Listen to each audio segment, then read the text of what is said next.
point that I'm trying to make is that what it would take for the guilt to make a change is it has to override this other thing in me. I'm trying to figure out how to do that.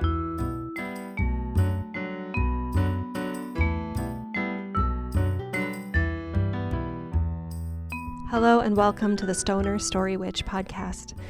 This is Kristyn. Thank you for tuning in today. I have to say that this podcast episode feels very disoriented, very disorganized, very on brand with the theme of disorganized attachment in Severance, which is the era that I am deeply exploring. I want to say that today, right now, as I am finishing up editing this podcast and recording my intro and outro, it is November 6th. It is the day after the election in the United States. And we found out today that Donald Trump is going to get another term. And yeah, just locating myself, I am a pretty privileged, well-resourced white woman. I currently no longer live in the United States. And while I have a lot I can say about my personal thoughts and feelings, I really do want to amplify a voice that I saw in my Facebook feed, of all places, earlier today. It's a post that was being rapidly reshared by Venice Williams. I hope I'm pronouncing that right. I will link to it in the show notes, of course. But Venice writes, "You are awakening to the same country you fell asleep to, the very same country. Pull yourself together. And when you see me, do not ask me, what do we do now? How do we get through the next 4 years? Some of my ancestors dealt with at least 400 years of this under worse conditions. Continue to do the good work. Continue to build bridges, not walls. Continue to lead with compassion. Continue the demanding work of liberation for all. Continue to dismantle broken systems, large and small. Continue to set the best example for the children. Continue to be a vessel of nourishing joy. Continue right where you are, right where you live into your days. Do so in the name of the Creator who expects nothing less from each of us. And if you are not continuing all of the above, in community, partnership, collaboration, what is it you have been doing? What is it you are waiting for?" And that, reading that this morning really reminded me that today is really not any different than any other day. There's no surprise here that fascism is looming and that we are at this precipice of collapse, and Pluto is entering into Aquarius, which is a callback to the American and French revolutions. Like, there's so much out there about like that we are living in such a absurd time. And all we can do is reach towards the world that we want to co-create. Work towards what it is that we want, while certainly fighting against that which we don't.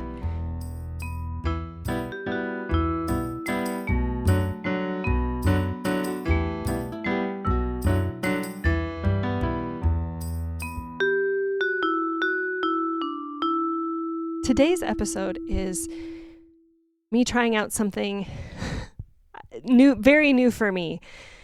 And it's this concept of a reality podcast. Because I've been thinking a lot lately about reality TV. Reality TV is a big part of the shared rhythm that I have with some of my friends. Most recently, it is Love Island and The Boyfriend and Queer Ultimatum. And in high school, I really loved The Mole. ABC's version was far superior to the Netflix reboots, or maybe I'm a different person now. There's a lot to unpack, but one thing is for sure. Most reality TV really is about activating the abandonment wounds and attachment injuries of the contestants so that we as the audience can project and transfer our own material onto those people. It's most important to note that it is really up to the producers how it's edited all together to tell a certain story. We get to see realness in the emotions and activations of the contestants, but the contestants themselves don't have agency in how their emotions get edited. They may not even really see that the whole point is just to get them dysregulated, isolated, and activated. And so I've been sitting with what it would look like to offer my activations, the grittiness of my life, the reality moments of my life, as a part of my larger story of reaching towards secure attachment in my most intimate relationships, where I'll walk into tough conversations and big feelings while we maintain our agency in how those conversations and feelings are shared out. So what I'm offering in today's episode is a conversation between my partner, Kevin, and I. The context that I need to provide, I think, is that I've been studying secure attachment for the last 3 to 4 years. And within the last year or two specifically, I have really been yearning for it.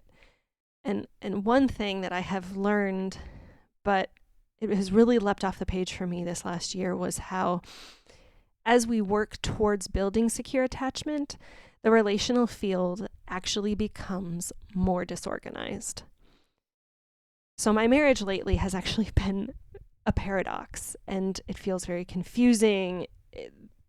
There's this kind of incoherent field of what I would label disorganization. Some days I feel really deeply connected and in love with my partner, and other days I feel disgusted, enraged, and hurt that I even fantasize about starting a women and children only commune. Deep down, I know that at the root of my marital discord is a difference in how my husband and I were conditioned into our gender stereotypes in a very cis, hetero, patriarchal society. I'm enraged at the things that he doesn't see, and I find it infuriating that I have had to create such a soft container for him before I can show him what I see, because any system of oppression conditions those in up power to become activated if someone from down power is helping them to see what they have been conditioned not to. And I just want to put a pause here that in Hadestown, there is a whole song where Persephone is pleading with Hades to get him to hear Orpheus's song, the song of liberation, the story of their love, a reminder of the honorable harvest and all the things that the song represents. And I just think of how that has played out so much in my life, that it's been Black and Indigenous women that have had to help me see things that I've been conditioned to not see. And how then when I'm in a down power position, like in my marriage, I am now then put in that same position. And the question for me is, can I offer my husband the same compassion that these Black and Indigenous women of color have consistently demonstrated for me? It's my own story as an oppressed oppressor, in the words of Rachel Ricketts. In my racial and social justice work, I've begun to see how I have been conditioned to go into a fear response when lovingly offered opportunities to have my eyes opened. I know much of my work is to reckon with what it looks like to forgive myself of my privileges in an unequal and harm-filled world, and instead utilize my privileges as a tool to create the change we need for a more liberated future. And so I believe that by practicing loving my husband despite his positionality in the patriarchy, I can open up to more self-love and self-compassion for my positionality as a white woman with access to hoarded resources. just like Helly will ultimately have to integrate, I hope, in season 2.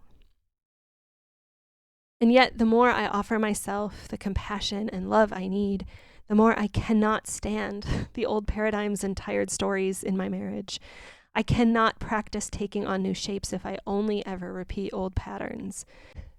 And I also just want to say that with offering out this podcast as a reality podcast of a sort, that I am inherently opening up my disorganized field to the collective. And the way mirror neurons work is that if you are listening to this podcast, you may find yourself getting into some disorganized state. If you hear me talk about my trauma response, let's say, it may evoke that in you.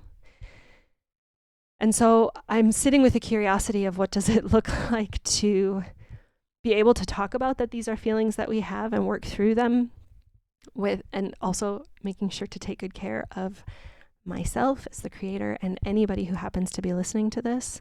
And so I'm going to do my best.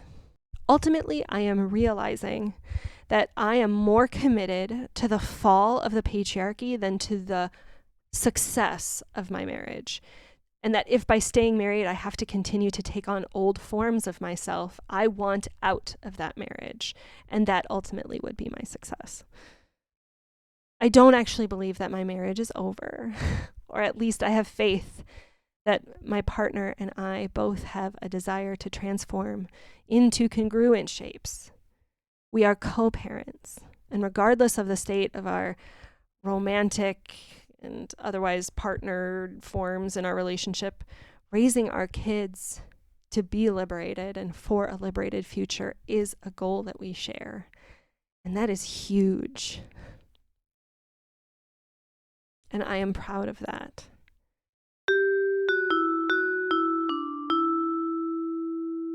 The context is that on the full moon in Aries, we engaged in a ritual of the marriage moon, which I will see if I can find some links and I can put in the show notes. But it is a practice that we learned from Carmen Spaniola and Ruben Anderson. However, when you do a big ritual, a lot of shit can get kicked up. And so today's episode is Discord mode and disorganized attachment and the Mediocre Sitcom Dad. So feel free to check the show notes for timestamps. But I want to just say that today is a very severance light episode. It's a very heavy personal episode. And I'll give a little bit of an overview of kind of what it's going to look like, just so that you can really consent to whether or not you want to listen to this. And if you want to skip ahead past my content warnings and explanations, feel free. Part 1 is pretty raw, and it's just me talking. Part 2 is I'm continuing to talk. It's the same day as part 1, it's just a couple hours later. Kevin joins the conversation a little bit. And then part 3 is later, and it is a lot more of a conversation, a lot more regulated between Kevin and myself. And it really is less of us having a kind of a live event between us, and more that we are discussing from a little bit more distance a conversation that we had since we recorded part 2. I hope that makes sense. I do loosely relate to severance, of course, a time or two. Certainly I'm going to talk about sourdough.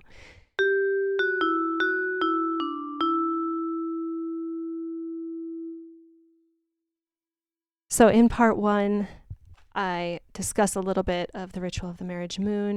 What I will say about the ritual of the marriage moon is just that it is a ritual container to practice asking for what it is that you need from your partner and trusting that they are going to hold it well. And likewise, they give you their needs and you hold it in your care.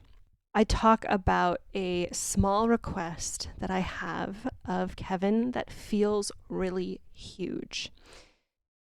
So the first part is really pretty slow. It's me just processing just how upset I am about a rupture that happened in Kevin and my marriage, that it is a long-standing request that I have made of him, that when he doesn't do it, activates this big trauma response in me.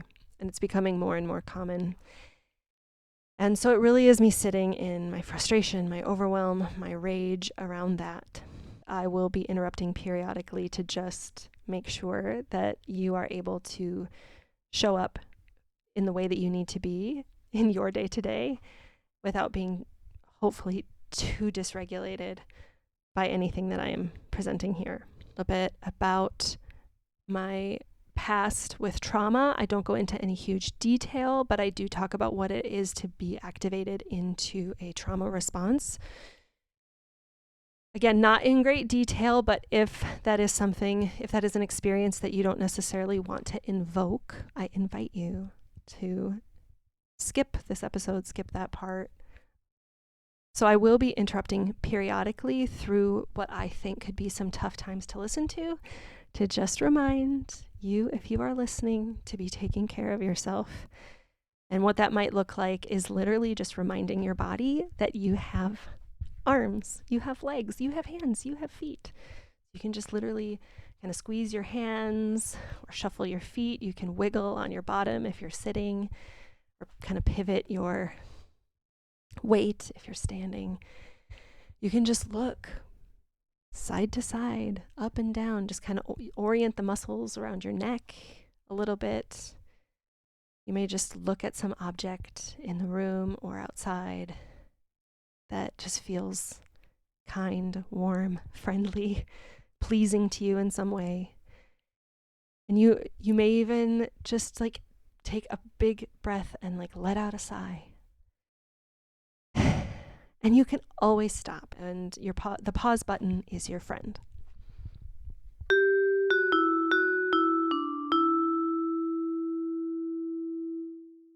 Kevin and I, we did a little ritual of the marriage moon, which is a practice that we learned from Carmen Spagnola, friend of the podcast. And it is a way of just monthly ritualizing, asking for what we need, which is a really profound practice for me to reflect on what am I needing in this moment and what does it look like for me to actually ask. And then it is trusting that what it is that I'm asking for will be held in the care of my partner. And oh boy, lots of, I just want to say that I think inviting in severance, inviting in this ritual practice, it feels like a lot in a really juicy way. And I will just name that in this moment, I'm feeling a lot of heat and constriction in my chest.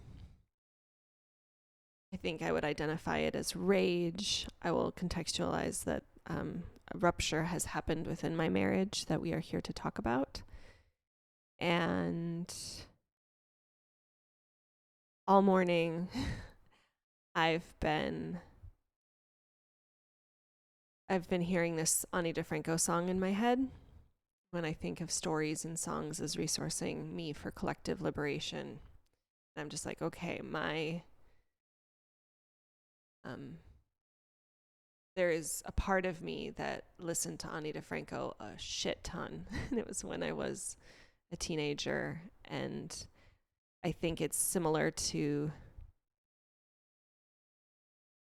maybe I'm just going to put a pin in the analysis of it. But it feels to me like it is an invitation from a past self, a resourcing from my past self that put this song in my subconscious. And the refrain from the song is called I'm No Heroine.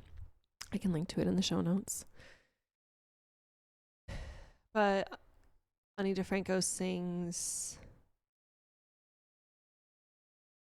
I just write about what I should have done and sing what I wish I could say. And I hope somewhere some woman hears my music and it helps her through her day.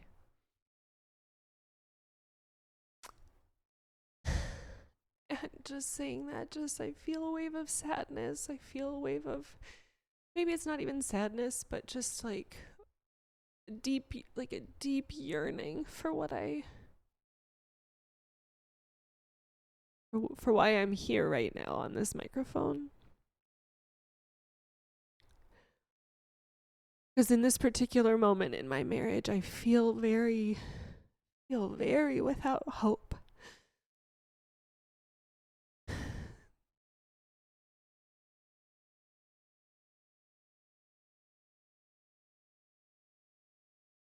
I'm noticing it's hard for me to even look at my partner right now. He's here, he's 6 feet away from me, he's holding a microphone, he's listening.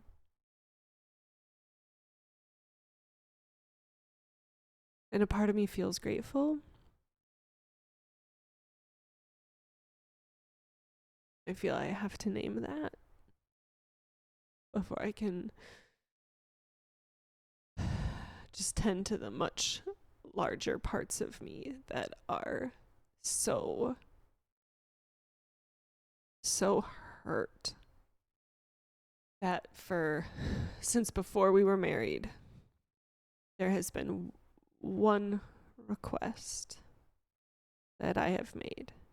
And I'm not even going to say what the request is, because to me I'm not inviting in people's judgments of what is a worthy request. I recognize I'm a woman trying to be my authentic self on a public podcast. And I do not consent to the judgment of what that thing is. But what I will say is this request is small, and I know in no uncertain terms, and I've communicated in no uncertain terms to my partner,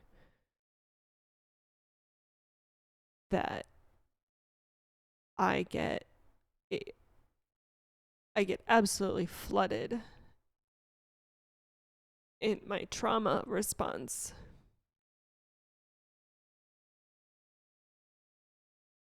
That I am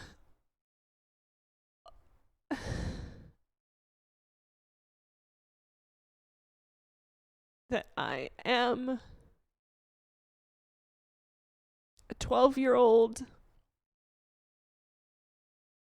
who is navigating all the grief and fear and loss and confusion and rage at losing a parent. This is not a small request. And I have made it so many times.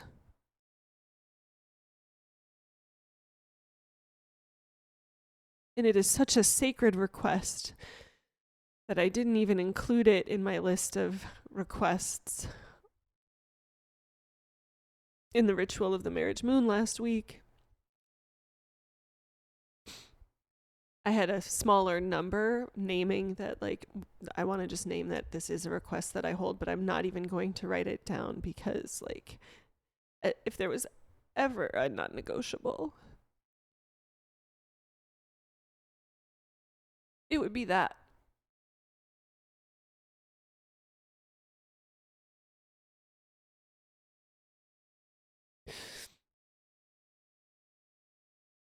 And not even a week out,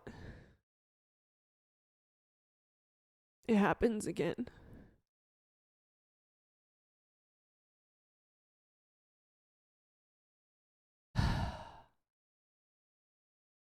Here's the funny thing, though.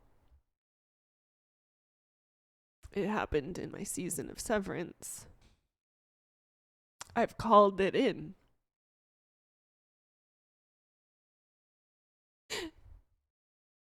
I feel such a loving tenderness to the rage that I feel in that moment.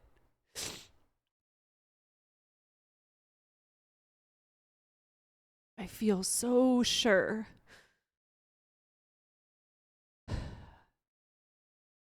that where I am and where I want to be is not the same place. And it feels so much futility and hopelessness that anything is going to change.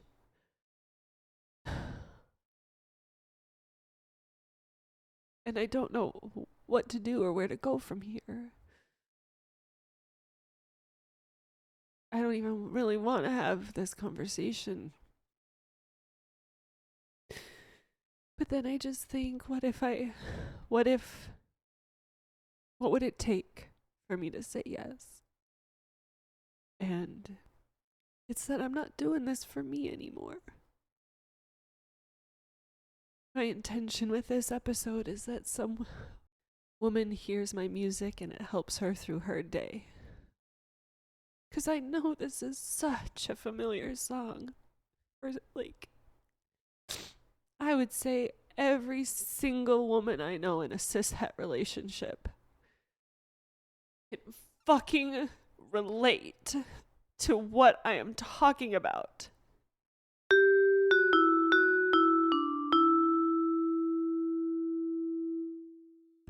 Hi everyone listening to this. This is Editing Kristyn. I just want to take a moment.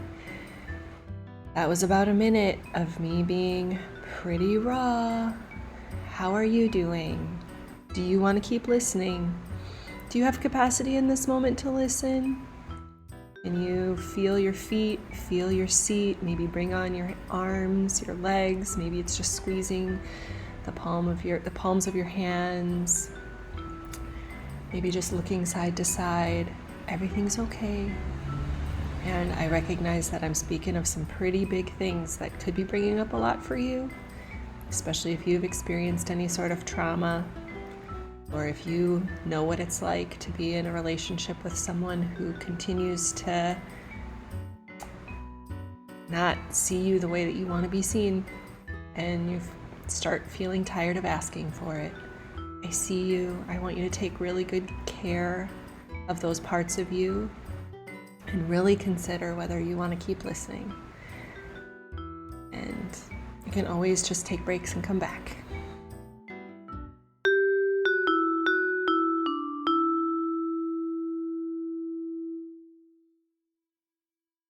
Kevin wrote on his list for the ritual of the marriage moon that he wants my authenticity more than he wants my protection.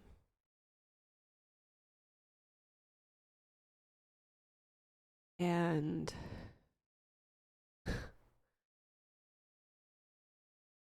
that is what I want. I want to be authentic more than I want to be creating a safe space for him to be able to endure the expressions of myself I allow to peek through.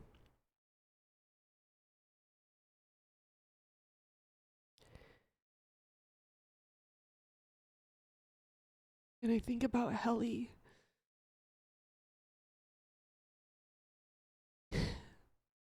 Think about Helly in Severance, who is so clearly in an insecure attachment with her family of origin, with her father, to the point that she severs herself. But that somehow in that process, she's able to tap into her own inner fuck no. Like, this fucking ridiculous. I do not consent. But she's capable of doing in the final episode, when her innie comes out. That is what I want. To be the authentic self without fearing for my safety, dignity, and belonging. I just want to say that, like, I don't think in this moment I'm ready to touch back into your emotional landscape. I know the why and all the very good reasons that he has for why the rupture happened last night. And like, this conversation to me isn't about that. How can my rage from the reenactment of this experience resource me for the next thing? If this rage were a messenger, what's it inviting me to sit with?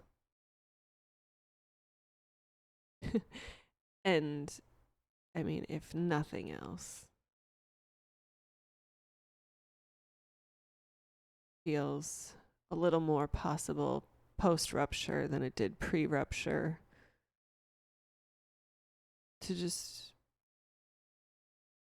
even imagine a world where it's possible for me to not be hemorrhaging energy trying to attune to my partner's inner emotional landscape in a way that he's never been conditioned to do for me. Fucking do not consent to this.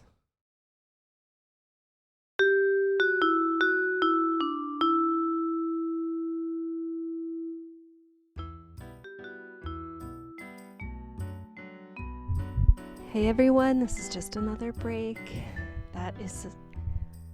This is some intense stuff that's going on, so just notice. How are you doing? Do you need a break? Do you want to discharge some energy in some way? Look about the room, walk around, push against a wall. You are in choice to whether you want to keep listening. I invite you to listen. I invite you to take a break.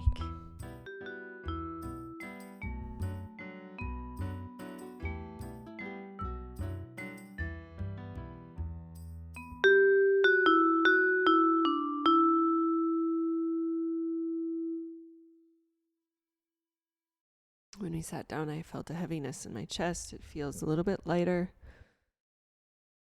I feel like I can take a deeper breath.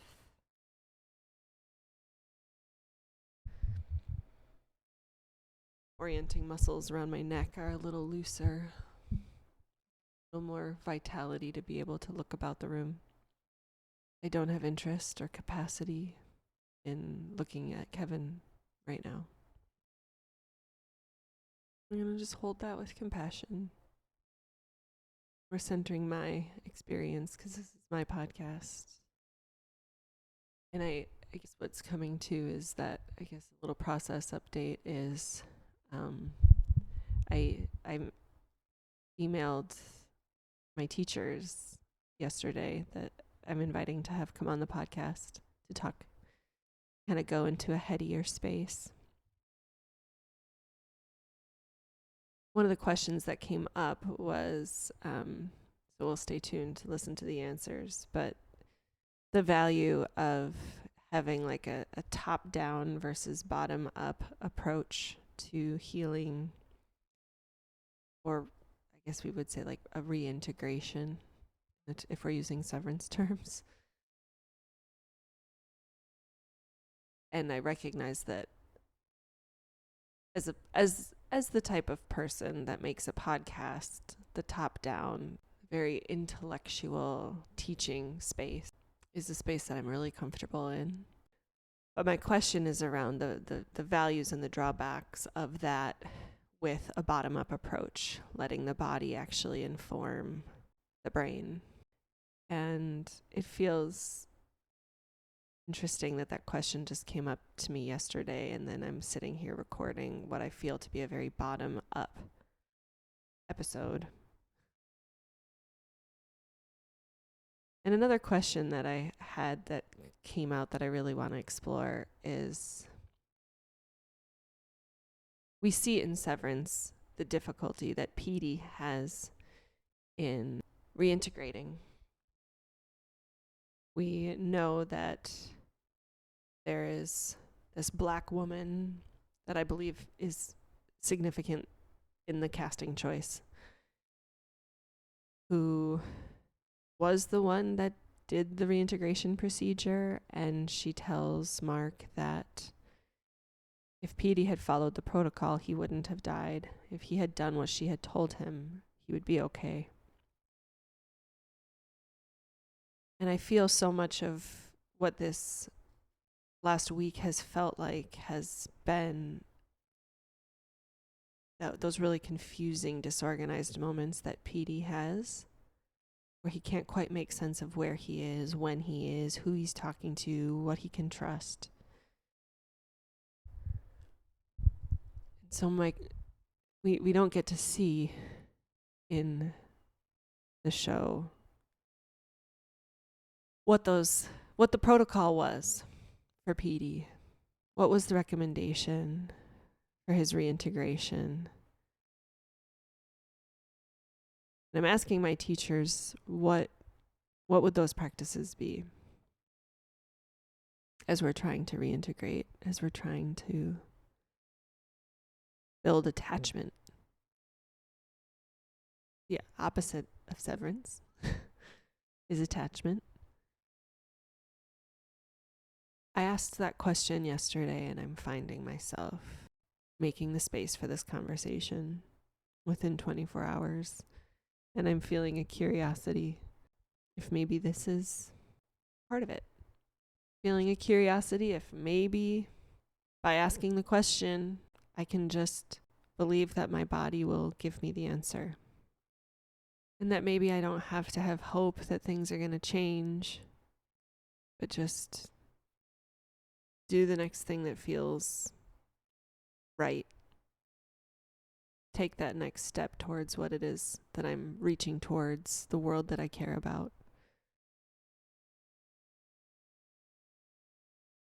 I think before I want to hear from Kevin, I want to go for a walk by myself.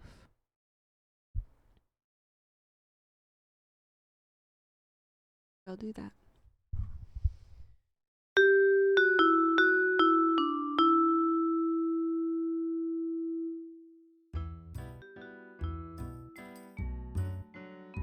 All right.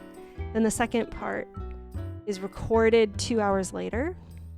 This is the first part where we actually hear Kevin open up the opportunity for him to speak. He talks about the impulse to want to be absolved from this sense of culpability in what it is to hold space for my pain.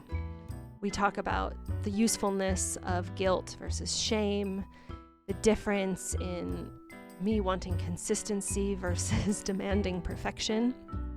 And we really seem to get at that there is a difference between the capital R request of not activating my trauma response that we discussed in part 1, and the small r requests that are related to some of the things that I ask for in the ritual of the marriage moon.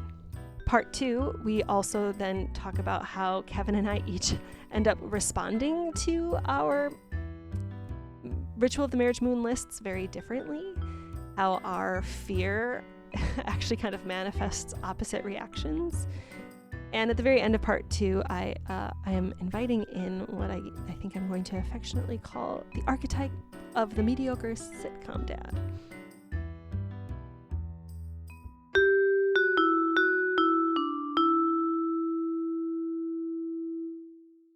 Welcome back.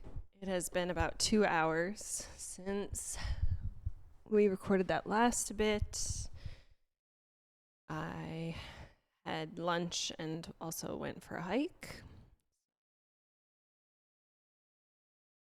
Yeah, a little more settled maybe than the last time we were sitting in front of the microphones.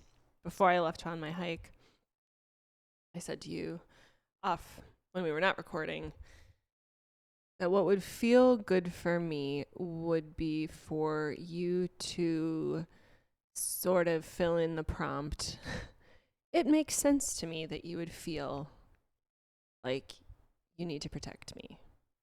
Or like, it makes sense to me that you feel this way because patriarchy conditions me in these ways.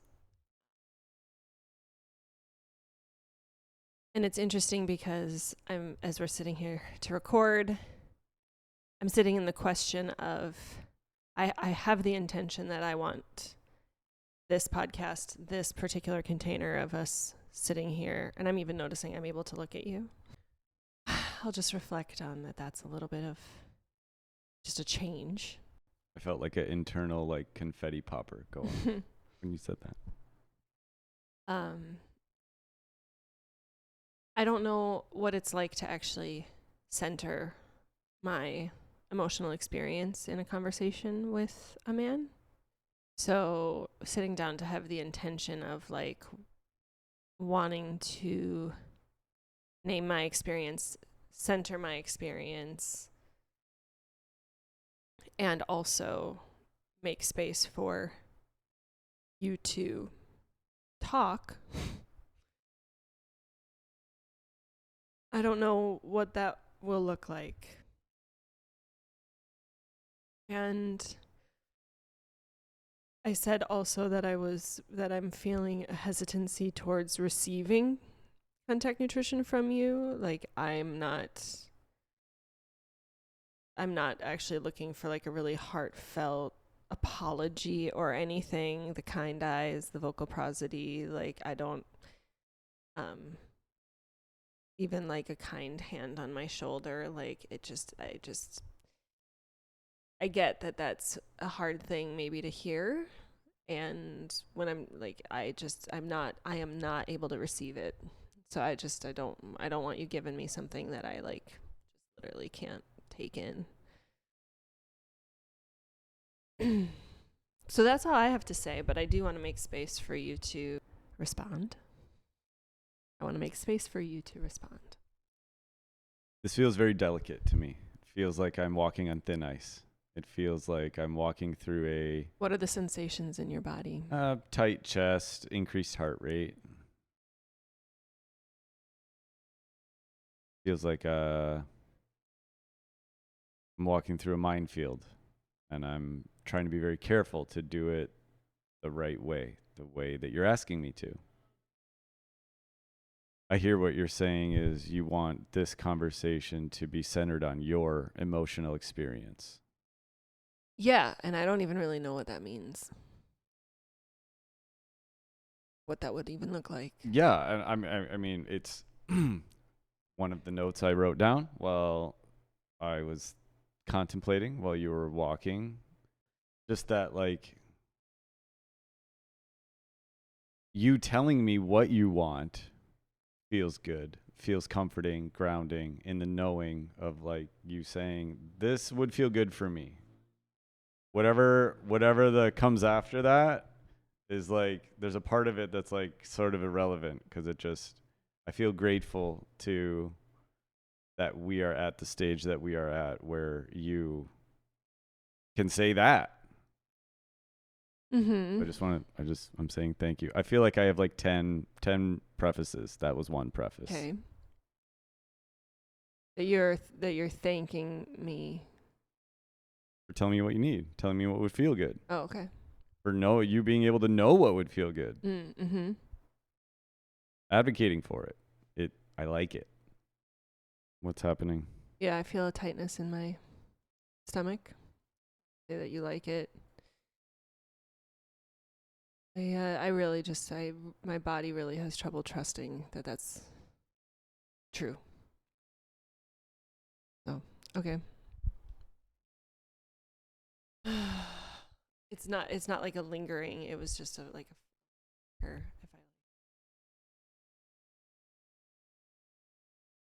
I like then now orient to my abdomen, it was fleeting. It just kind of like right when you were like, I like it. I was like, no, you don't.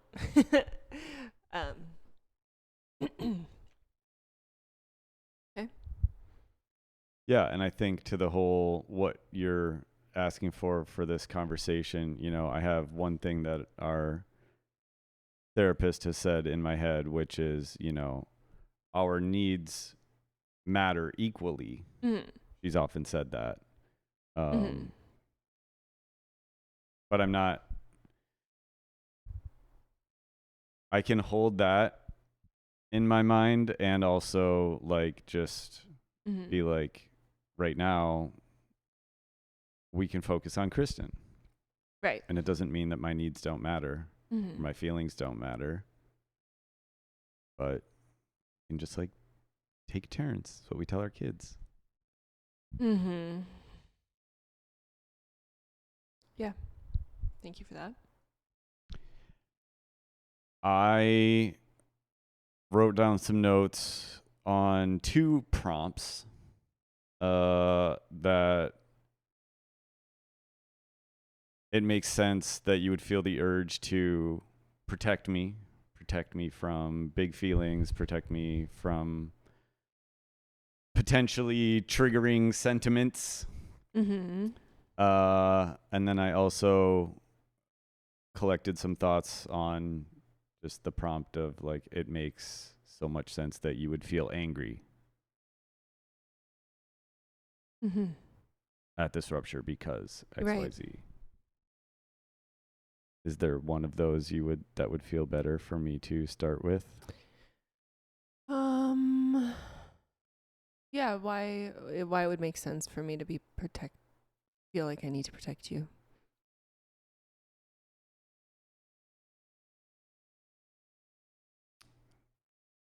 It does make a lot of sense that you would feel the urge to protect me because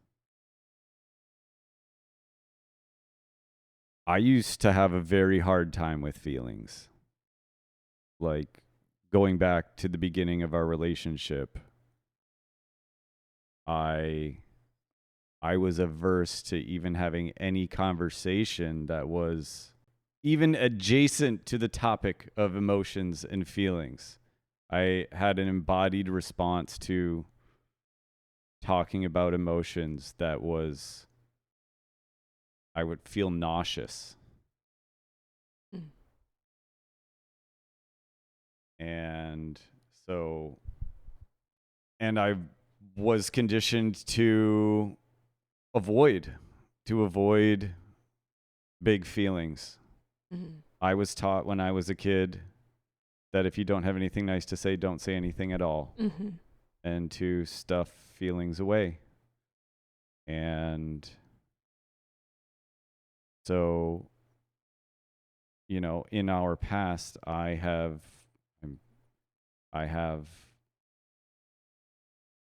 responded poorly to big feelings, you know, because of our society, because of patriarchy, because of gender conditioning. I have very limited practice with that. And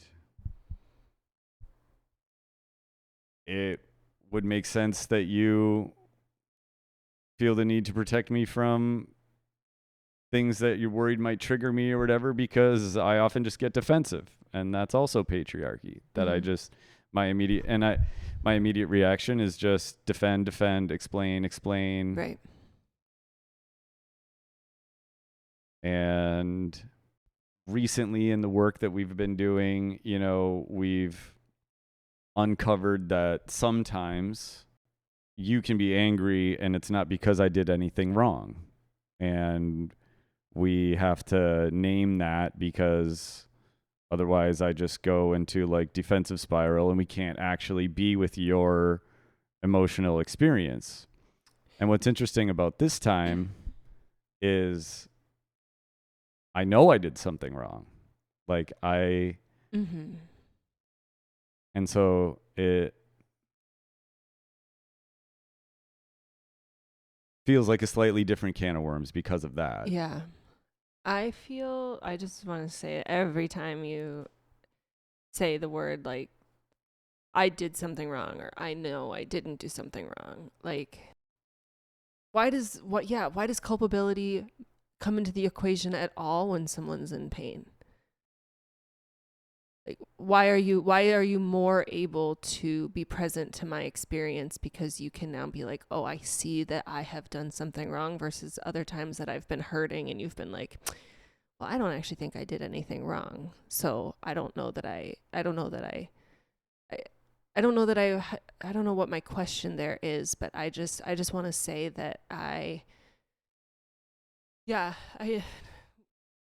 notice like the clamping down in my throat, and a tightness in my midline when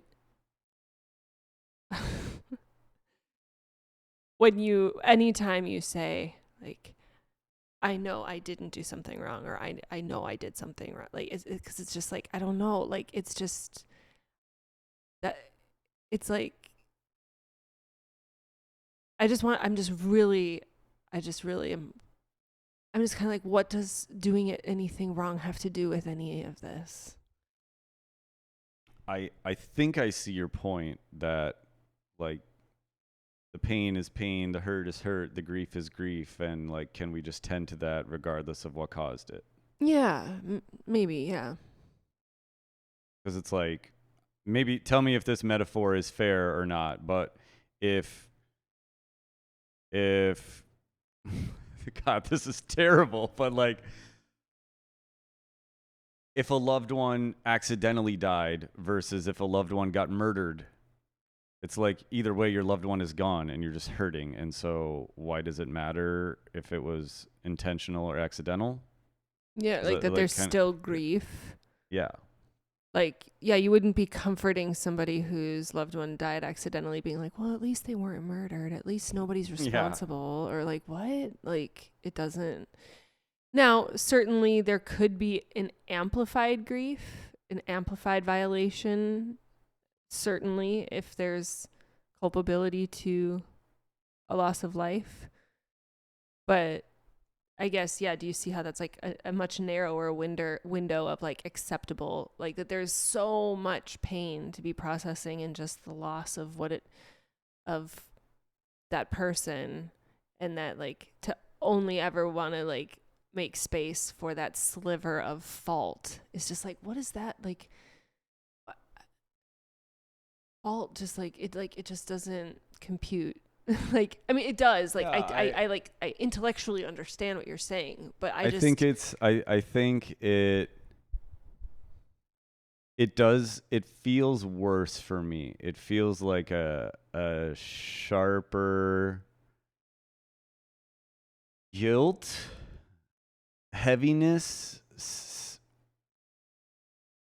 when I can clearly see that something that I have done or haven't done has has brought up rage and anger and whatever for you.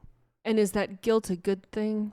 Right. And is there like a resourcing thing? I guess I shouldn't be like judging, but like if you're like, because guilt and shame guilt can sometimes be useful and sometimes not. Right. And I guess in my experience of your discussion around quote unquote doing something wrong, I've seen you several times tell me that you are experiencing guilt for your lack of tending to the request that led to the rupture we had yesterday. What would it take for that guilt to actually result in a discernible change?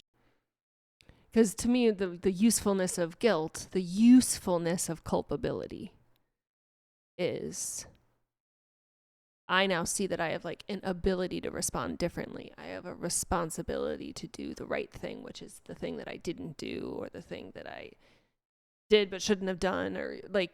I know it's. I do think that's a fair question. And it's like, I kind of have a looking back and a looking ahead way that my mind is answering that. Because in the past, when I felt that guilt, it feels like it's woken me up for an amount of time. You know, I feel more awake. The thing that when I don't do it causes you a lot of pain, I'm reminded of how important that is. And then I go for a streak where I do it, and then I have a lapse. And so it's really like a question of what would it take for that guilt to prevent any future lapses. And like one thing I was thinking about while you're hiking is like, why is it like you've brought up a good I thought a useful way of like but one of the things we talked about in the ritual of the marriage moon, where you made requests of me and I made requests of you, and then the idea is that we trust the other person, that they're holding it in their care and they're prioritizing those things. And if that person doesn't do those things, it's not because they don't care, it's because they can't. They don't have the capacity or ability to do it at this time. And one of the things that you brought up in that ritual was the need for consistency, the need for consistent care that looks like this in specific ways. And in that conversation, I brought up that like the consistency felt scary to me because it felt close to perfection, and that if I messed up once, that like I was going to fail at the consistency need.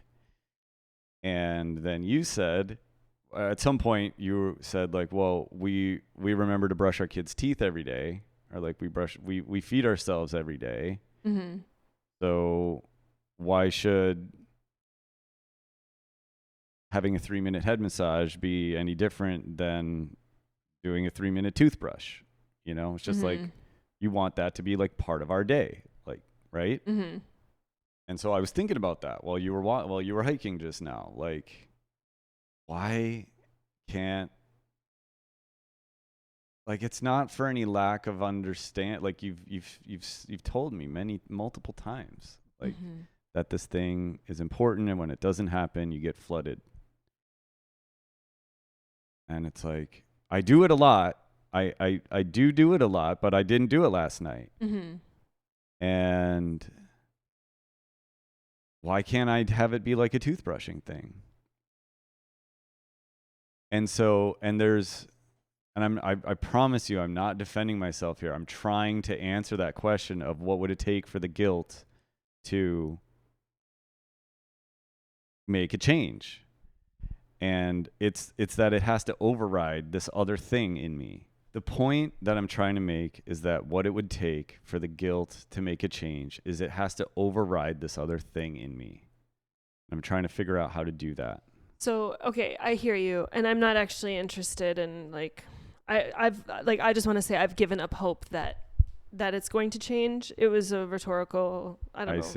I see. So I have released attachment to that anything about this is going to change, that this is just a thing that like, and I've said to you before, it's like so many things, so like everything on my ritual of the marriage moon list is like literally if you did it 50% of the time, like the consistent care pieces. I was actually talking about this, I'm glad we're recording because I've been meaning to say, I chatted with my best friend Jamie. Has been on the pod, will be on the pod, just kind of depends on when this all plays. But I was telling her about this consistent care piece and how you have material over, I don't want to be like not enough, right? Like I don't like, when I hear the word consistent, that feels like perfection, and like that it seems like maybe there's a physiological recoil to that word consistency, to the need. My need for consistency makes you like, better just like brace for the fact that like this, I'm set up to fail before it even begins. And Jamie said to me, she's like, you know, these things that you're asking for, it seems to me like you would actually be happy if it was like 50 to 70% of the time. But it feels like he doesn't even get to 20% of the time before he just stops. And I think that's true. Like, if I just think that we did the ritual of the marriage moon a week ago, and I don't God, I have a full body like recoil to like wanting to like pull out receipts and being like, these are the days that you did it and these are the days that you forgot, and because it's like, it really isn't about that. Over the course of the last week, have you done these things on a daily basis? No. And yet on the days you've done it, have I felt care? Yeah. And if for the next month you did it even 40% of the days, if you did it, like 3 out of 7 days, like maybe over the course of a month, I would feel a little bit better than I did last month. We've never had that level of consistency. Like, we've never made it longer than a week before we give up on basically just trying to plump up my amygdala to receiving safe, like being receptive to safeness in your presence. My reason for asking for a 3-minute head massage is that it takes 2 minutes to have a neuroplastic event, and that if we want, and by that we mean that your brain is actually literally like changing neural pathways. And if I want to be more receptive to love and care, then I need to be having a positive experience for 2 minutes. I want to be building secure attachment with my partner. I don't have the neural pathways for that. The only way to do it is to build them, and the only way to do it is in your presence. And it's easier for me to receive like safe non-sexual touch than it is kind words. My body like can receive it better, easier. Like, it is a very intentional practice.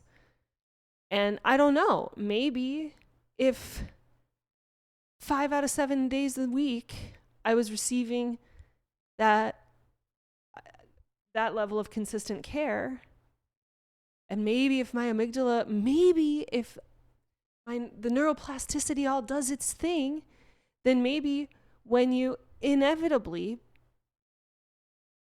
do the rupture again, I will be more resourced for it. So we're like conflating two separate things. Like, it's like it's like me getting a head massage. I am not going to go into a like regressed, traumatized state by not receiving a head massage. Like, it's like, if there was ever a thing to like get a 10 out of 10 on, like, that isn't as important. The rupture event, that ask that request that I have of you, like, it, as of right now, like, you can do it 99% of the time, and the 1% that you drop the ball, that's just the reaction. Like, that's just that over the last 10 years, that's what happens. And yeah, like, I recognize your batting average on the one is better than the other. Oof. But like, I want to uncouple those two things. That like, I think you are, what it sounds to me is that like my trauma response at you missing my big request is like projected onto any other request that I have of you. Of like, well, if I don't do this, then Kristyn's going to be pissed off. And like, yeah, I'm feeling a little bit more rage bubbling up too, because I think it's also important to note that before you left yesterday, so that before the rupture happened, we did talk about the ritual of the marriage moon. And I was saying how, because one of your requests was something like a pretty simple, like picking up after myself type of task, right? Like, oh, there's like this one particular thing you do, and if you could just pick up that thing, that would feel great. And I just want to say that I have a really, like, I feel, it doesn't feel good in my body to do that thing. Like, when I do that in the last week, when I've been doing it out of fear. I've been doing it feeling like it's a quid pro quo kind of thing. Like, well, if I do this thing, then maybe I will get, like, that. It's like, it's fucking transactional is maybe what it feels like. And I realized, and when I said to you last night, like, oh, the thing with the Ritual of the Marriage Moon list that you gave me is that I feel like it feels scary. Like I feel this fear that if I fuck up, like it's going to be a big deal. And you're like, oh my God, I know exactly what you mean. And I felt so angry because I wanted to just be like, well, the way you respond, the way you handle your fear is not the way I handle my fear. Like I have a hypervigilance when I'm scared. And I think this is the attachment thing. I'm anxious. So I go for, I reach towards, I overextend myself. And then when you're, I don't know, like I don't want to name your lived experience, but it feels to me that when I make a request of you, you like give yourself much more leeway to getting it right than I give myself. The actions, like the batting average. And so, yeah, I felt very, it felt like you were in this moment that you're like, I know what you mean. Oh yeah, I feel the same way. It's like, no, you don't.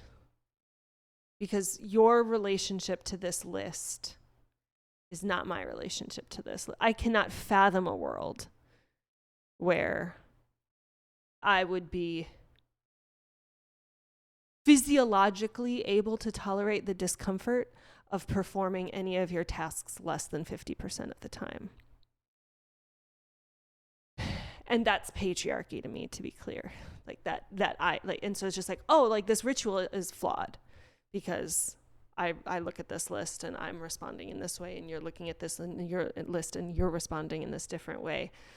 And it's funny that like we both say we have the same emotions, but the actual like actions that are accompanied by, that are fueled by those emotions are just like, my fear makes me meet your needs, and your fear is like an avoidance of those needs, is my experience. Shall we take a break? Feeling pretty activated. Mm-hmm. You have something you can resource yourself through this activation? Yeah, I always have my breath. I agree that I skew avoidant. I think that is an accurate assessment of how I respond in my attachment style. How do you feel in this moment? I'm noticing myself swaying side to side. I'm now standing up. It felt good to share my experience of anger that I felt yesterday before the rupture event. This is like one of those moments where I know that it'd be like, oh, let's tend to Kevin's feelings. Your feelings matter. It's all very important. And we also said last week, the day after the marriage moon, because there was some stuff in the field then as well, that like I can't be the person to be resourcing you. I can't be the person that you're going to resource you through your experience of this next chapter that we're embarking on. So I acknowledge that your feelings matter, and I just want to be so true to myself that right now I metabolized a lot of rage last night after the rupture event. You were not home. That's part of the rupture event, is the fact that you're not home. That's what we'll say. And yeah, was up super late trying to let it out, trying to come down, trying to go to bed. So I like kind of,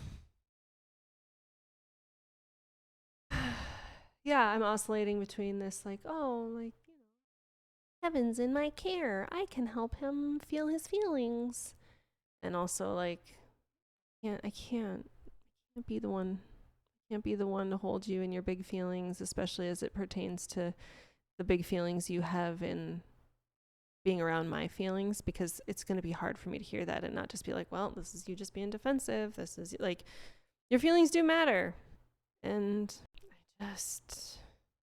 I don't necessarily want to be the one to think I'm feeling my avoidance. If you're not ready to continue this conversation.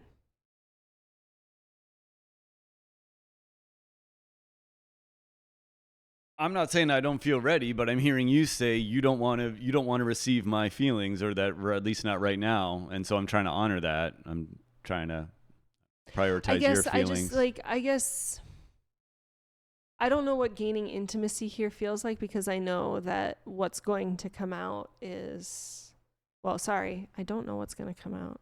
I know that historically at about this point, you go down but I'm not so bad.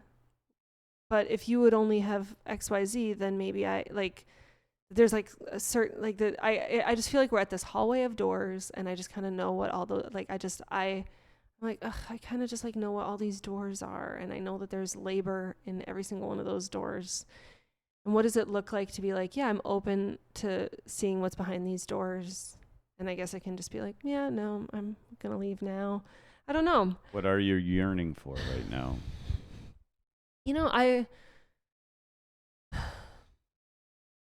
Right now, what I'm yearning for, I still feel really clouded by hurt.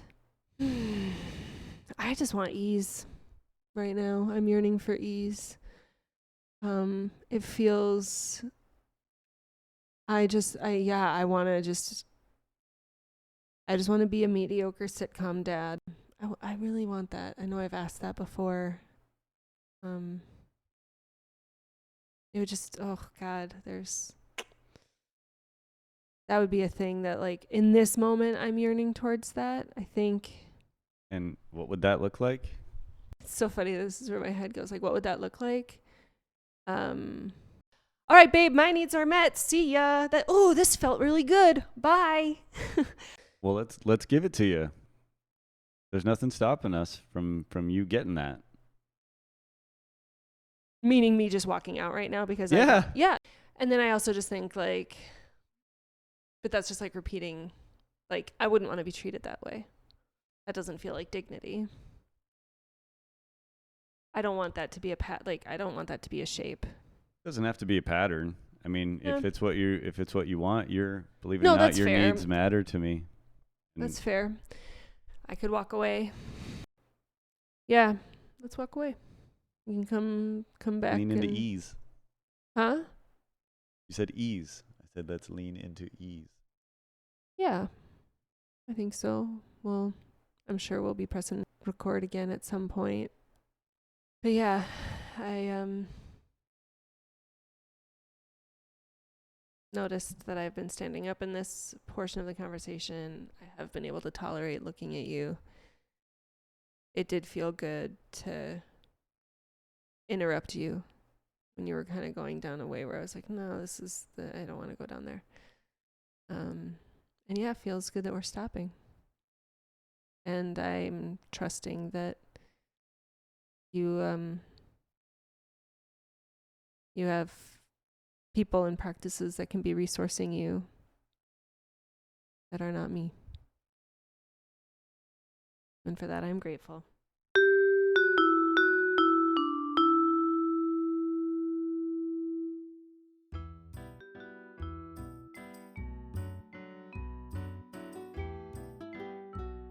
So in part 2, I mentioned I mentioned the phrase plumping up my amygdala, which is a phrase that I've definitely heard Carmen talk about. And what I mean when I say that is that it is this concept of that it takes 2 minutes to have a neuroplastic event. And if the event is good, then you're increasing your neural pathways to be able to like linger and receive love and goodness and attachment and connection and all of that. So if there is an insecurity in the field, you can actually gain secure attachment by inducing 2 minutes of this neuroplastic event, plumping up the amygdala. So the third part here is where we actually do a summary of an unrecorded conversation. We ended up having an amazing conversation that honestly, I don't think we would have been able to have if we were in front of microphones. But we summarize it, we talk about it. In this part, Kevin talks about how a song helps connect him with his body in this bottom-up way that we kind of like touch into in part 1. We really talk about how week and a half since the ritual that there's just been so many parts that have broken open, just acknowledging that it is part of what we have called in with the ritual. We talk about discord mode, which comes from Carmen Spagnola talks. I'll have to see if I can find an actual resource where she talks about it, but I've heard her talk about a dream mode, discussion mode, decision mode, and discord mode, where you just are recognizing that we are having a different conversation and that there are different goals in this conversation. And Kevin and I talk a little bit about how a discord mode requires different things based on the differences in where we stand in power, rank, and privilege in patriarchy. And at the end, we call in the archetypal Mediocre Sitcom Dad, which is kind of a little bit of a reference to Kevin Can Fuck Himself with Annie Murphy, about what it would look like to reclaim my agency in pursuing pleasure in a way that feels very unfamiliar. And then, of course, at the very end, there has to be a sourdough update. And so if you are here for the sourdough, look for those timestamps. And the sourdough story is really about practicing making centered offers and making requests of the people that I'm offering my sourdough to, trusting in the capacity of them to be able to make my requests. It's about practicing with this group so that I can practice in my family. I'm uniting with other bakers and offering with the community. I'm reintegrating the love of baking that I had as a kid that I forgot about until very recently. I grapple that sourdough is a food of my culture that I can offer here, and yet on this land, I am a settler and colonizer. And that sourdough is really about practicing community care, the world that I'm reaching towards, and it is also a competent protector, a guide, a teacher, a companion in my own journey of secure attachment. So I am so excited and so proud to share this episode with you. Thank you so much for listening.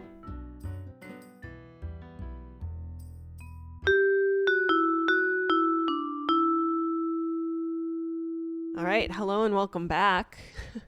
It has been several days since we last sat down with mics in hand. We were just trying to figure out, was that five days ago?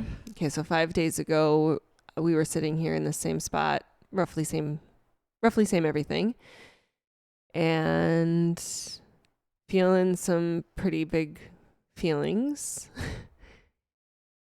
And since then, we've had several conversations that have unfolded over the span of the last 5 days that have not necessarily been, let's go run and grab a microphone and try to like record this. But we have kind of felt like, oh man, maybe we should have pushed record for that once or twice. Well, definitely after the fact. And I mean, after the fact. Yeah. And I would say, so I guess just to orient ourselves, I believe the day after we pressed record, we had a pretty big conversation that you initiated, that you said, I want to have a conversation. And I believe I said, shall we go out into the and record? And you were like, no, I don't think so. And I mean, there is a part of me that feels like I had wished we had pressed record. And I think that that's a sign that like, I feel proud of that like it's Yeah. it's like I just kind of start thinking like if I'm putting it on the podcast, if it's basically like, with the same kind of energy of like a kid wanting to like show their teacher this like cool drawing they did. It's like, hey, like I'm proud of this thing, and I just like I want it to be shared. I want to show it to somebody. And also just reflecting that I believe that we had the conversation that we needed to have, and I believe that we couldn't have had the conversation we needed to have probably if there had been microphones present. Would it's you funny agree? As you were talking about the feeling of pride, I feel proud of that conversation too, and I was about to ask you what about the conversation makes you feel prideful, and then I thought about that for myself, and I think often it's the openness, the honesty, the vulnerability, the authenticity of a conversation where it feels more share worthy, that it could be useful to someone, that it's like what the types of conversations that feel hard and scary to share are the ones I feel that way because you don't hear that as often. Like I didn't get exposed to conversations about deep feelings when I was a young lad, right. So right. But then there's this particular time it would have been too much for me because I knew I was feeling extremely tender and vulnerable, and it's hard enough to just have that one-on-one with you. Totally. So I guess since you were the one, I up until this point in the podcast, we've heard conversations that I initiated or that I kind of drove, let's say. Since you were the one that initiated, can you just give, I don't know, like can we just do a little replay or review of that little blue conversation? Yeah, and the quick setup to the pre-story is in the evening of the day after the rupture, I went and played saxophone at open mic night, and then I met up with a friend after at the beach for a couple hours. You had said to me during the day something to the effect of, I trust you have the resources and skills to take care of yourself because like I can't be that person for you right now, or like I'm paraphrasing, but you said something like that. And so reaching out to one of my friends was one of those resourcing things, and we had a chat, and it felt good, but not like super deep or super vulnerable, but like good, felt resourcing, felt more uplifted when I left, came home, showered off and was going to bed, and opened my laptop and opened the homepage of YouTube. And on the homepage was YouTube thought I should watch this performance of Jacob Collier performing his song Little Blue. And I like his stuff, so I clicked it, and I was just going to browse around my computer while I listened to it, but the first little bit grabbed me, and I watched the whole thing, and by the end of it, I was a crying, sobbing mess. Which basically never happens. Yeah. Hard for me to access tears and sadness, real deep sadness or whatever. Yeah. But in that moment, I couldn't even name what the emotion was. It was just a overwhelming. I just broke down crying, and it's a combination of so many things. It's and when the song was over, I pushed replay, and just did it again, and did that like 4 times. And halfway through the song, every time I just like full ugly cry, like full body. And then 20 minutes or whatever go by of that, and I realized I probably will never be able to exit this loop unless I stop playing the song. So because it just felt so good to cry. It just felt so necessary. Okay. Yeah. May I just quick interject? Just Please. because I am just now, what's coming to mind is, do you remember when we first met and we were like talking about music we like to listen to, and I was like, oh yeah, and then like I have my crying playlist, like Sufjan Stevens, like Casimir Pulaski Day, Like, and I just remember you being like, why would you want to cry? Like I have so many I am playlists just like, and it's oh my never gosh, occurred. this is full circle moment. Like you are like, if I don't get off this roller coaster, I'm going to be riding it all night. It just feels so necessary to be crying to this song. Like, I just think that's just cool. Yeah.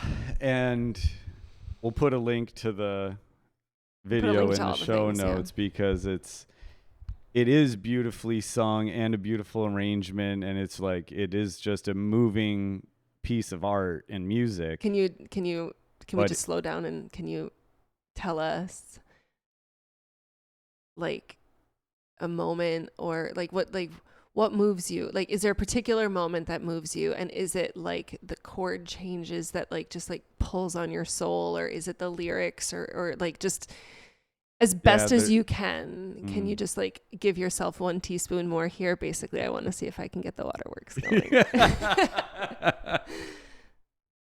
Yeah, you know you're pushing the button right now because there is a lyric in the song that it does get me. The whole song, the lyrics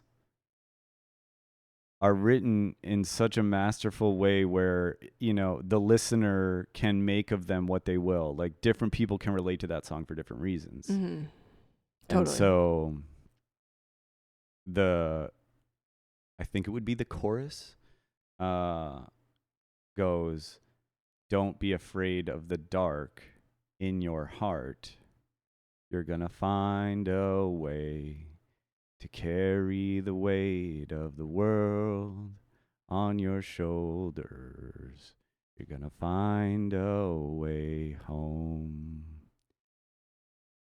Except he sings it with all these runs and scaling 4 octaves. Mm-hmm. But yeah, for whatever reason, I can't even rename now exactly what it is. I think it was just something about like the darkness in your heart, that visual, like, yeah, it felt heavy and dark the day we had after the rupture. Mm-hmm. You got me. And I think we've talked recently. I was like talking to my men's group about how, like, you know, you hear pain, no gain, mm-hmm. or capitalism like, likes to keep us you just have to like get through the struggle and then like right. and then and that actually maybe just pain and suffering and challenges is just part of the experience that's just always going to be there. Mm-hmm. And so yeah, it's like you don't have to be afraid of the dark in your heart. Like, mm-hmm. something about that clicked. Mm-hmm.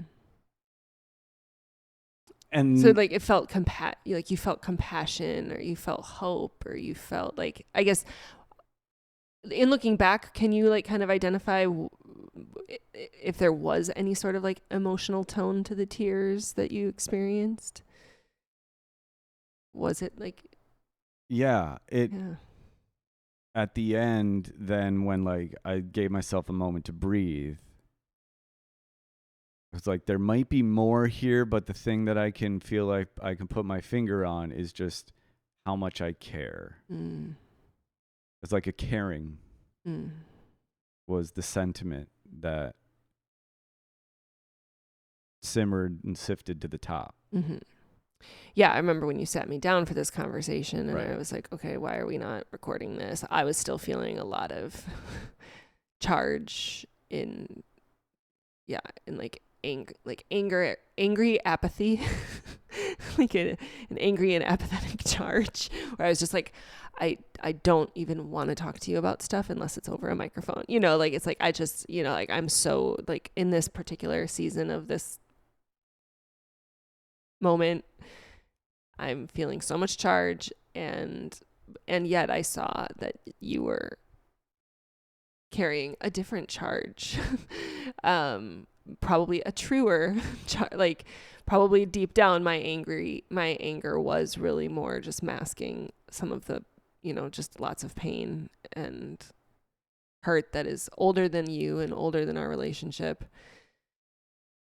And I just remember my anxiety started spiking, because it's just like, oh my gosh, like, you know, what came to me in that moment was, oh, like, he's finally realized that, like, you know, he doesn't want this. He doesn't want to be married. He's going to, you know, like, we're going to just figure out how to,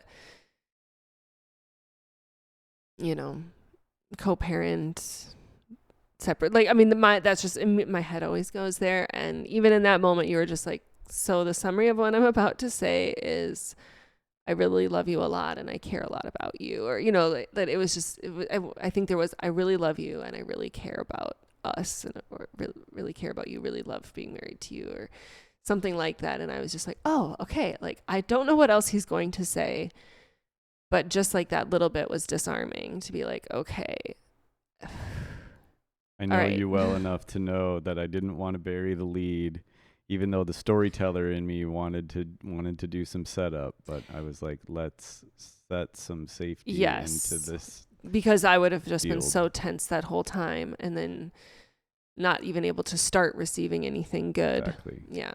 So there is a attunement. Mm-hmm. Okay. So then you sat me down and. Yeah. And told you what I basically had said in a voice memo that I had recorded to you at 2:30 a.m. that morning. Right. We do have audio. Jacob Collier. I haven't even heard that one. And yeah, I told you that I care about you deeply, and that I realize just how important you are to me, how important our family is to me. And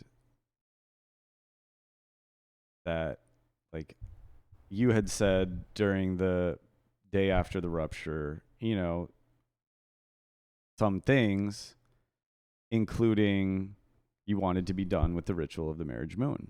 Yeah.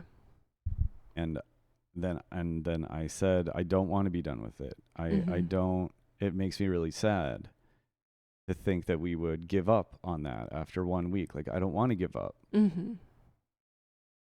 I am not doing the list perfectly, and I acknowledge that, and I feel terrible about that, and I'm sorry for that. And I would much rather us, like, embrace that as that this is part of it. This is part of the ritual. And yeah, I think the fact that I just got so emotionally cracked open by listening to this song before going to bed, it was a signal to me that, like, I think maybe it took that long. Like, it took like 24 hours of, or whatever, however many hours of just you being able to be angry and, like, the heat to, like, dissipate a bit.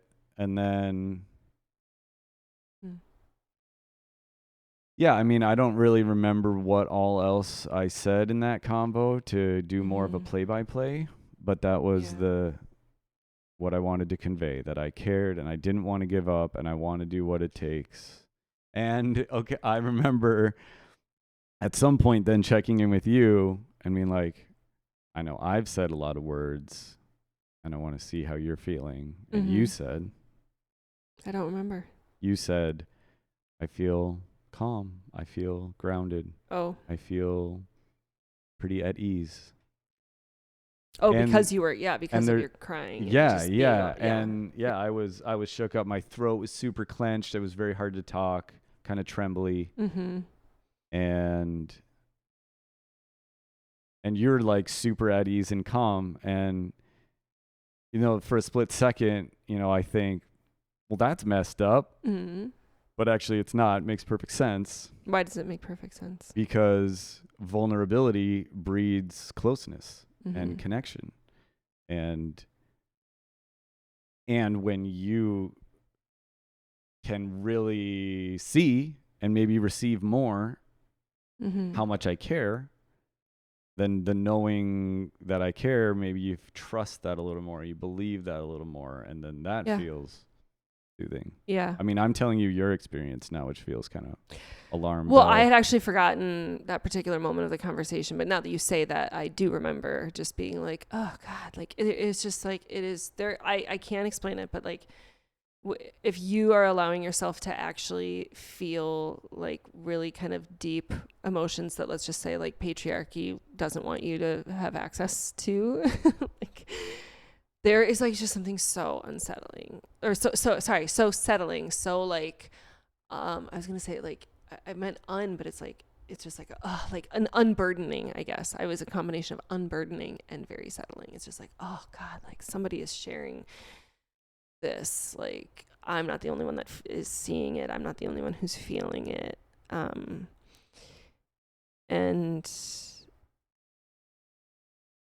yeah, like I think it's part of it is me actually, my nervous system gaining ease with seeing that you can touch those dark places and feel those deep things, and you're not going to leave me. You're not going to hurt me.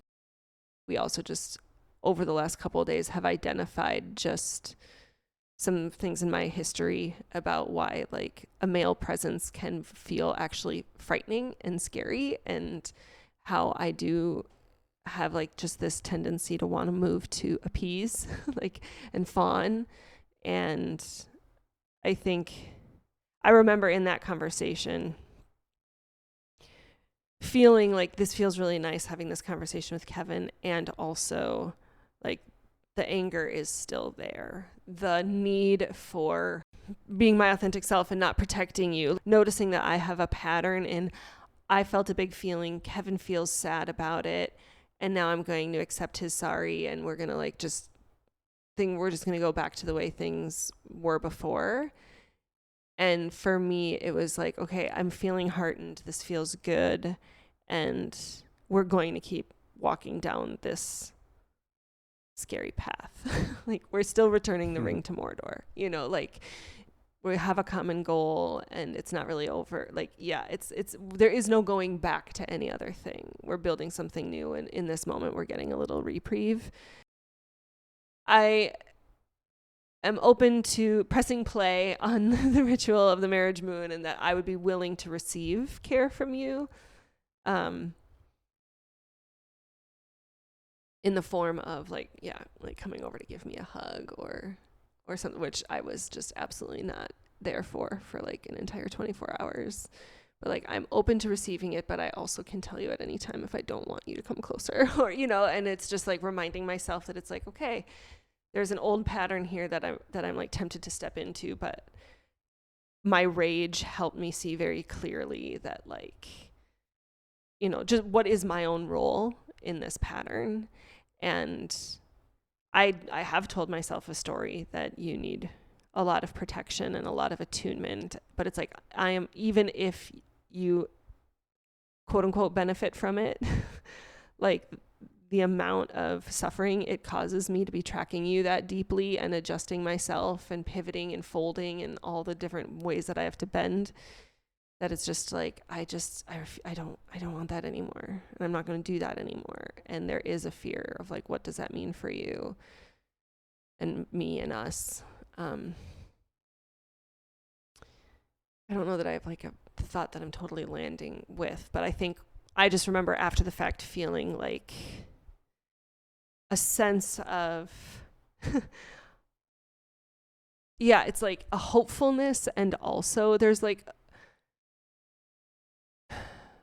a little sense of, and futility is maybe not totally the right, but like non-closure, I guess. Like, it is still opened. It's going to keep happening, but like, we're gaining competence in going down to these dark places and like talking our way through it, I guess. Yeah. So I'm sitting here reflecting on something that's close to the non-closure, and all right, I'm gonna just take this train. I don't know where this train is going. I don't know what station we're stopping at, but it's making me reflect on the pain of the day after, like the challenge and the just, you know, we had a day where there was just like tension. There was just tension in the field every second, whether our kids were in the room or not, or like we're not looking at each other. We're walking in the house and we're like avoiding any non-essential communication, you know. Yeah. I think a lot of people out there can relate to having moments like that with their partner where it's just tense and someone's I will say it to our credit. I feel like we were very, very present for our kids. It wasn't like if anything, we were maybe even like more over the top, like or at least this is my experience, that like I think I was more like, hey guys, and like maybe they won't notice. I mean, maybe they also probably do. Well, and actually, I actually did tell one of our kids that like, you know, like we had a little bit of a disagreement, but we're working on it, and you know, and it's good to normalize. Yeah. But yeah, I agree with that. But okay, but then they left and for school, and it was tense. Yeah, so there's the whole rupture repair process, right? That like I'm not a master of. I'm just trying to learn what that is. And we've talked before about dream mode, discussion mode, decision mode, which we learned from Carmen, and makes me think of rupture mode. That when some sort of rupture happens and one person is feeling hot, angry, activated, I don't know, I feel like there's room to like build that into our just living model, where it's like when we know the terms of like when we go into discussion mode, we know we don't have the pressure of making a decision in this conversation. We literally are just trying to kind of brainstorm and think through the possible options. And there's no expectation that we're going to reach a conclusion at the end of this. And so then we know the implication is that there's just like this relief of pressure. So like when rupture mode happens, I'm not necessarily trying to figure out all the bullet points right now, but there's something about accepting the hardness of it, accepting that it's going to take a while. Like, we're not going to fix this right away. We're in rupture mode. Someone's angry. We need to wait. We need to give space, or like, you know, because it's like when I don't have the answers, but I'd feel like there's something there of, like you were saying with the non-closure, that it's so easy for me as a white guy that grew up in America to go into problem solving. And when a rupture happens and there's anger, that is the worst mode to be in. You know, it's like, it's not about that. It's not about fixing the thing. It's not about apologizing, like even like that, you know, I don't know. We need time. And like, that's what we did in a way where like you led the way of that day, and like of when you were feeling. Remember, in the first third of this recording, you couldn't even look at me. I didn't even say a word. The second third of the recording, you could look at me more. And so I don't know. Is anything that I'm saying resonating with you about rupture mode? I mean, yeah, and I think like the rule for, and it's Discord mode, I believe. I believe there's a secret fourth one, and it is for discourse, or for this level to keep the D disruption going. Yeah, I don't know. Yeah, but rupture mode works. I think it really is to try to like depersonalize the feedback that you might be receiving. Yes. In that moment. Like, I think that's where the self-attune or the self-regulation comes in, and just being like, okay, like how can I be resourced outside of this person? And then I also think that just in order for there to be any sort of actual healthy resolution in Discord mode, there needs to be a very clear like understanding of the power dynamics within that conflict. That like, not only are you a man in the patriarchy and I'm a woman, and we are gendered, you know, expectations and conditioned along those lines. In addition, like, we have so many traumas that I can point to in my life that have certain manifestations, and we know this, and you don't in the same way, whether that, you know, like we don't have quite the language around that. And I would say that could potentially be putting me in this, like, I'm hesitating saying that it's putting me in a down power position because of what happened, but it means that I can like go to a place that it is like biologically impossible to get myself out of sometimes, in a way that it seems happens more often to me than it does to, like, I lose myself sometimes. Definitely trauma material is a factor, and power, Right. rank, and privilege are a factor. And I think tracking the charge of the moment, whatever is happening somatically, Right. for either person, if there's anger somewhere or whatever. Well, and what's so common, I think, and I'll speak for the role that I play in this history, where like I might come and bring a charge, but then in my charge, I upset you, and then that brings a charge about in you, and then I immediately need to appease. So then it's that classic, like, You immediately need to peace out. Is that what you're going to say? appease you, like and be like, oh, actually, I'm so sorry. So it's like, I'm the one coming in hot, being like, something's wrong. I don't like this, or I need this thing changed. But maybe my like delivery isn't very good, or you don't have the experience of depersonalizing that feedback and realizing it actually has nothing to do with you, and then you're not maybe like going into that like defensive, like fighting mode, not violent, but like just like I'm going to like defend myself, like I'm not gonna take this lying down. And like that, it actually, like, it feels really liberating to be able to like not protect you from my feelings when they're big. Yeah. For me to not be needing to like caretake you through my big feelings. And that, like you said, we can take a lot of time because it really was like, okay, and now I need some space again, and I need to just go sit by myself for a couple hours before I can even like be in the same room as you again. Yeah. I think the time thing is probably just the big thing that feels perspective changing or something. Mm-hmm. Just recognizing how big the charge is of any given rupture or discord, and like some sort of proportionally relevant amount of time allocated to the dissipating of that, and to lower the expectations that it's like we are just going to have to be with pain and tension for like a day today. Mm-hmm. And that's just going to be how it is. And then you can just like embrace it easier or something. Right. Because in that way, then I feel like without trying to like force the issue, and like it can just make it worse, and it spiral, and then one day turns into like a week, turns into a month of like just ongoing tension that you have. And that's one thing I'm really proud of us that we do is we're working on shortening the loops. Yeah.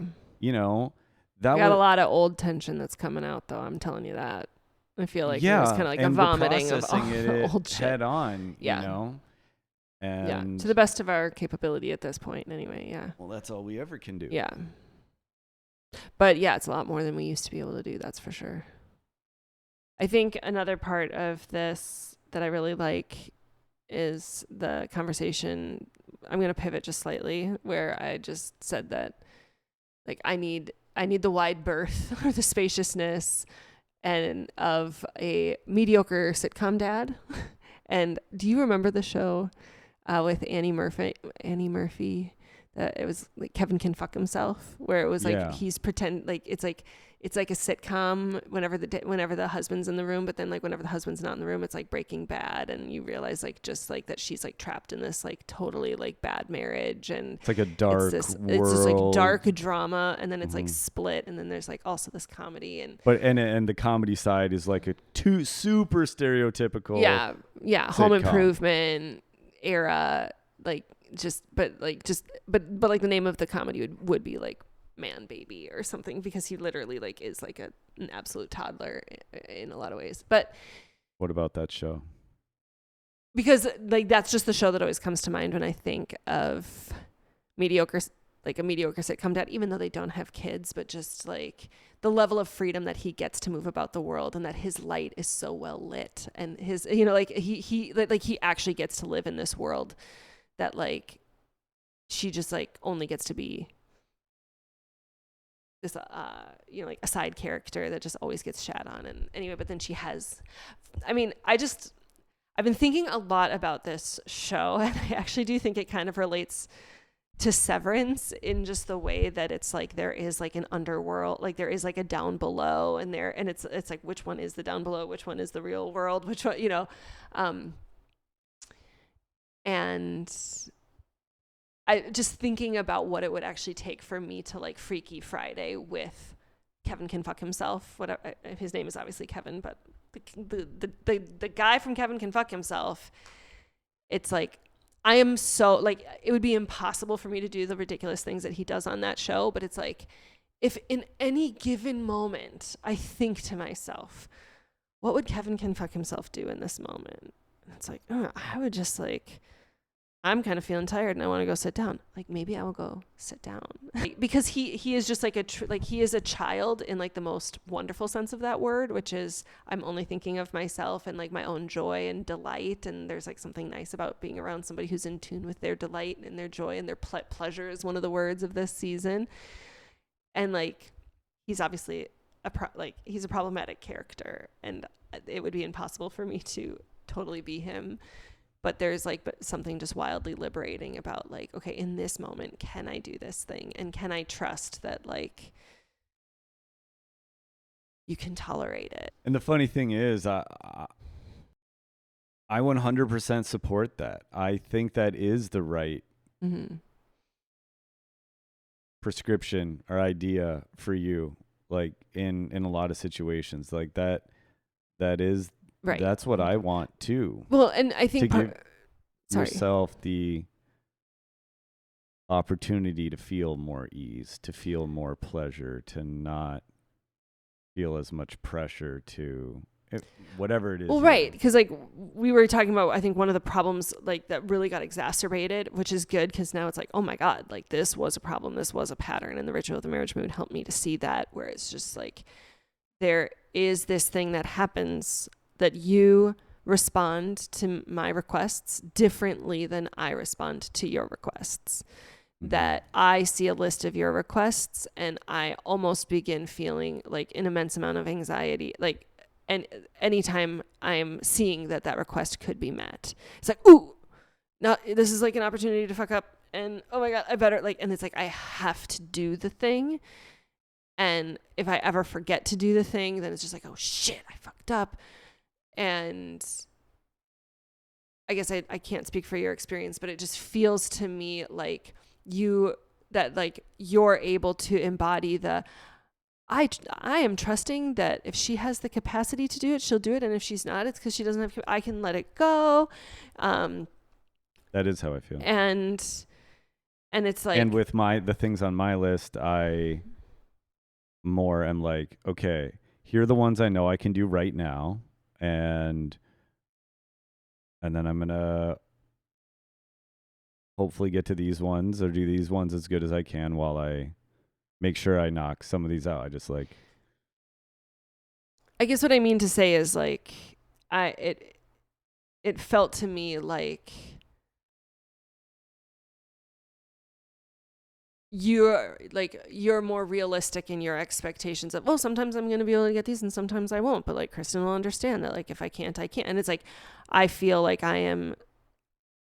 the weight of your list is like so much greater than like that there's like more at stake with the things on your list and me fucking up than like you're necessarily that it's not that I need you to be, I don't need you to be like hunched over and anxious and in a trauma response about like fucking up the things on my list, but that like the invitation is I can be a little more like Kevin Can Fuck Himself and like I'm actually allowed to forget and that I actually can. And I told you this point, I was like, I might even purposefully not do those things because I might need to actually practice letting my body be okay with the fact that like, be like, you know what, you're feeling a little freaked out about doing this thing. It feels like it might be building resentment. It feels like it's like you're not doing this from a place of love. Like you're doing this from a place of like of I don't know, like obligation and anxiety and worry and ultimatums or something. And you said like, well, yeah, like it obviously isn't in your capacity if that's how you're thinking about it. And it was like, but I physically could do it. Like the point is like I would always overpower my own body being like, oh God, I better do this thing. And then like do the thing. And then just be like, oh God, I have to keep slogging away at this. Then to just be like, oh wow, like I'm not his servant. And like, if he's going to like, I'm, you know, in this moment, I'm not going to do this thing. And I think that was just a really important thing for me to say out loud. And just because like that is 100% what a mediocre sitcom dad would do. Is like, oh, and just make a list. Oh, I lost the list. Oh, no. And it's like, I like mediocre shitcom. mediocre shitcom dad. Yeah, that's true. I love that piece of what our ritual has become, that it's like it's definitely not about doing the list perfectly. It's about being mindful as we go through trying to do the list and receiving the list and all of that, and seeing what effect it has on us. Mm-hmm. And then confronting that and using all the tools that we can muster in those moments. And so, yeah, if it means for you, what feels more important is to mindfully not do the list, because that's the feeling that we're trying to cultivate, is like empowerment and release from anxiety and external pressure and stuff, then by all means.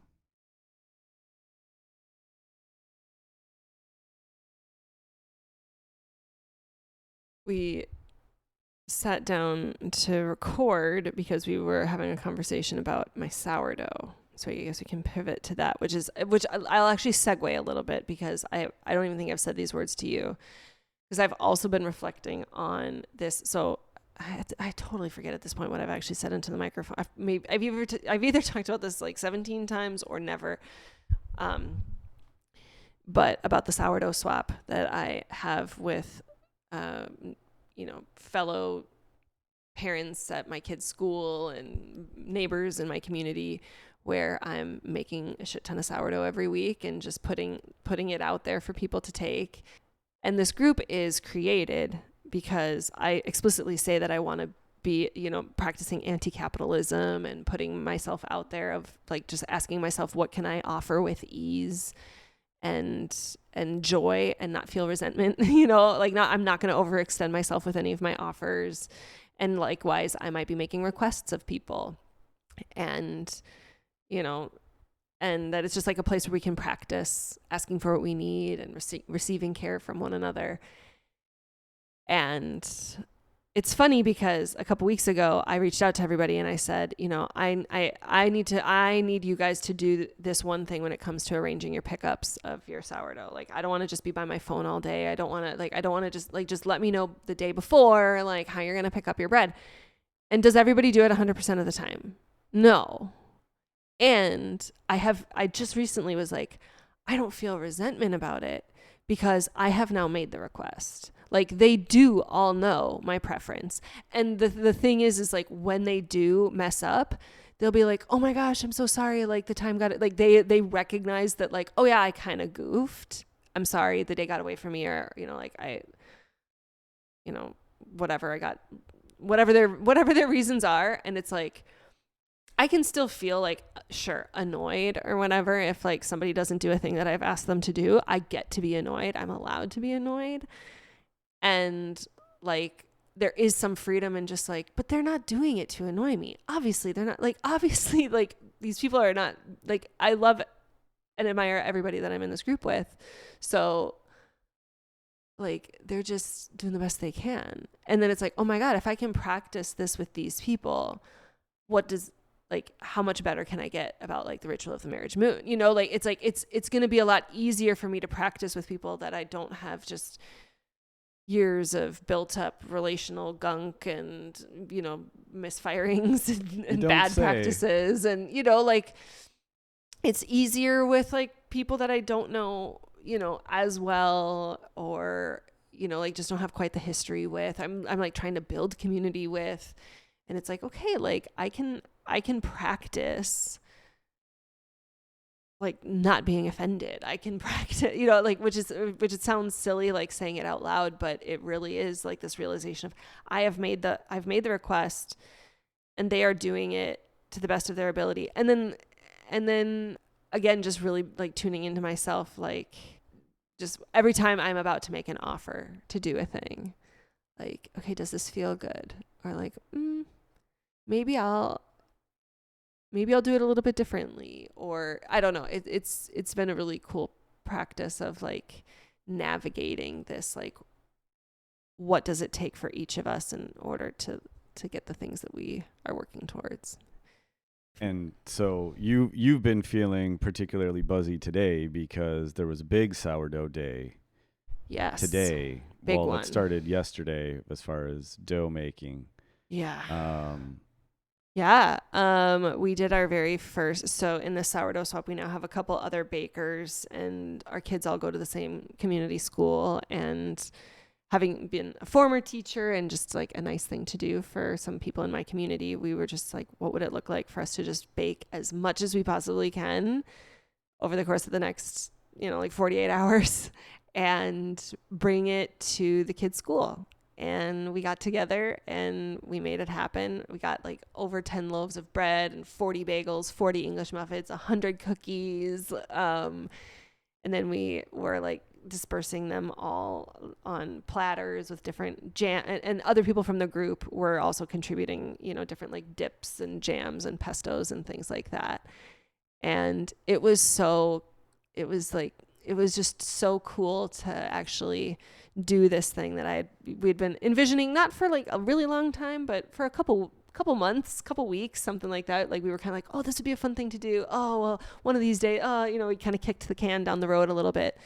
And then it was like, okay, like let's do it. And we did it. And yeah, it just feels really cool to be sharing sourdough and even like larger, more like even like more generous, more exposed, I guess, like, just by which I mean like, more like lots of mouths ate my sourdough today. We're all like cooking from the same sourdough like culture too. So it's like everybody's sourdough comes from the same culture. Like, I don't know, like there's just something really like unifying about that. The summer before we moved, I was going through a bunch of old stuff, and I remember I wrote a letter about like all the things I was going to miss about all the things that I was going to miss about my dad. I wrote this letter shortly after he died, and one of the things I said in my letter was like, I'm going to miss all my baking, and that he always loved my baking and everything I made. He always my official taste tester. And I was just like, oh, I had like totally forgotten that I liked baking as a kid. Once I was like, I do remember making chocolate chip cookies as a kid, and that I was like a thing I could do myself, when I was like 10 or 11. And so, yeah, it does feel like I kind of lost my train of thought, but that it's like I'm returning to this thing that I really enjoy doing. I said making it your culture. Making it my culture, yeah. And that sourdough is actually a big part of my culture. Like if I think of where my people came from, like those are wheat people.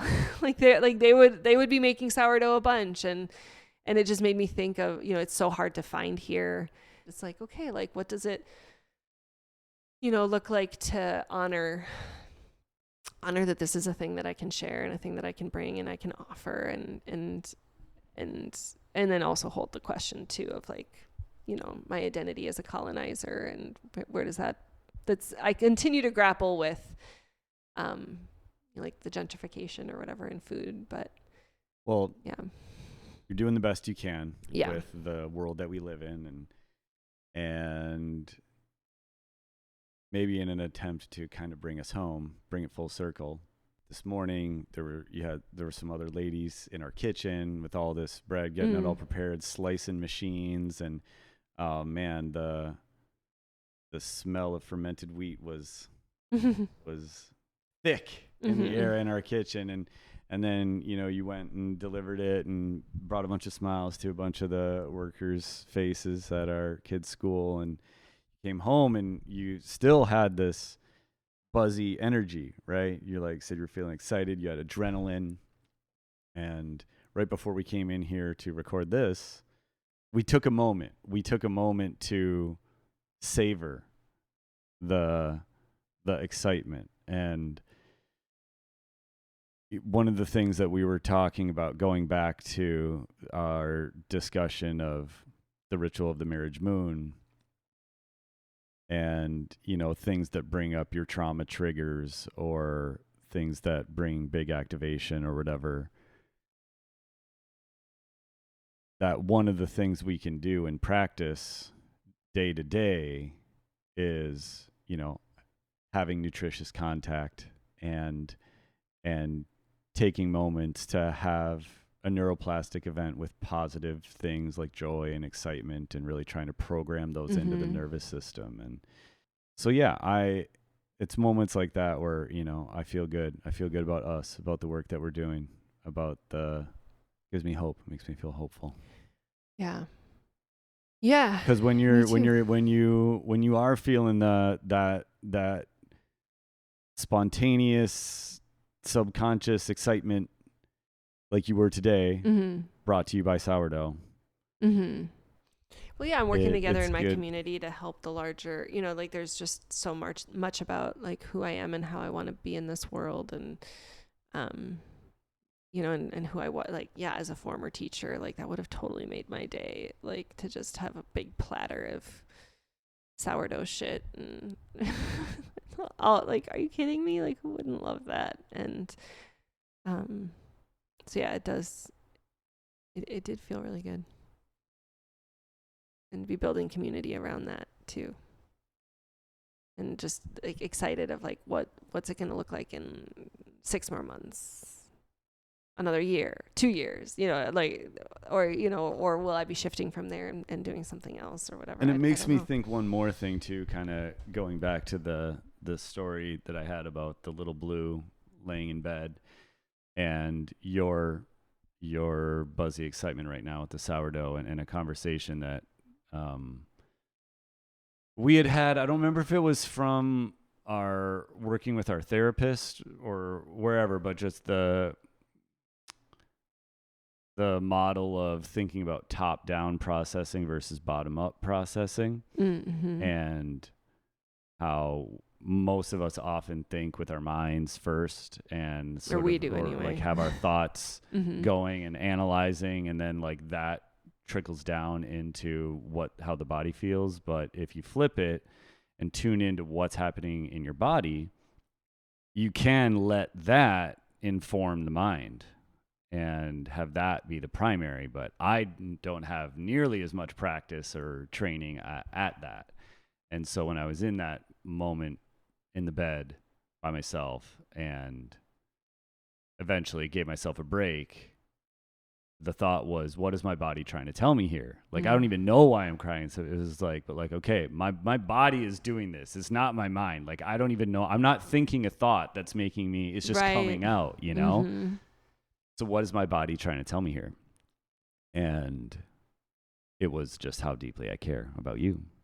But whether it was that or the excitement and fizz from the sourdough, it's like, what is your body trying to tell you here?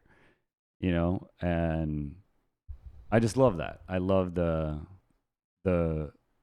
I must really care about this. This Yeah. must be really important. I feel very proud. This feels significant. This feels meaningful. I feel like I'm on the right track. Like I'm still tracking that there's like so much shit happening in the world right now, and what I'm actually not like paralyzed by my grief on that. Like I'm actually mobilizing towards something that I really care about. And what it takes for you to access that feeling is bake some bread for some other people. Yeah, and be with like, and building community of people that are wanting to do that. You know, like that just feels like a really good a really good practice space for all the ways I want to be in the world. Yeah. Just cool to know. It feels like a life hack to know the things that make you feel good. And then like when you need to pick me up, you can just go do them. And like, that's going to make me feel like adrenaline filled excitement. I mean, honestly, so I don't remember if I've said this, but I feel like when you think of the building blocks of secure attachment being contact nutrition, Like sourdough can actually do a lot of those things. It's like sourdough is like a shared rhythm. Like I'm doing the same thing every night, every morning, it is ingestion behaviors. I am eating the thing that I am making. There is safe touch. Like there is a different way that the dough feels at the beginning and at the end. And I mean, I guess I don't necessarily have vocal prosody, although sometimes it does crackle when it comes out of the oven. So that feels like it's like chirping at me. And it's not a mammal, so it doesn't have eyes, but I sure love beholding it. It always, like, it really, I interocept myself doing sourdough, like it always feels good, to the point where I sometimes don't realize just how many minutes it takes for certain things, because it's like it doesn't feel like it's like there's a timelessness that happens. It's like it's an embodied practice. It's just like I can lose time. I can be in the kitchen for hours and not really even feel like I've been working until I'm like, oh wow, I think I need to sit down. I mean, that's how I know I love it, If you scored the dough a certain way, it would have eyes. It would have eyes. That's true.